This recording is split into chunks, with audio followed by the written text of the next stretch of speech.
As we head towards the end of winter, you may be experiencing a lingering cough or just feeling a little bit lacking in energy.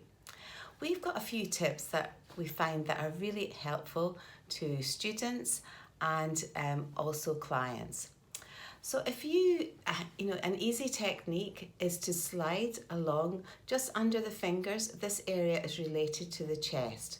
So you can do a sliding motion, and obviously you can do this at any time of the day. If you're at work and you're feeling a little bit stressed and just feeling that cough, you can work that area. Also on the feet are always the way forward.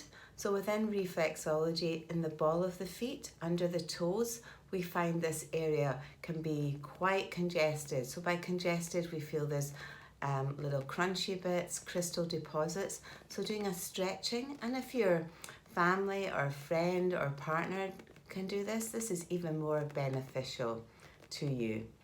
Again, you can do the stretching technique, and this can help relieve that tension.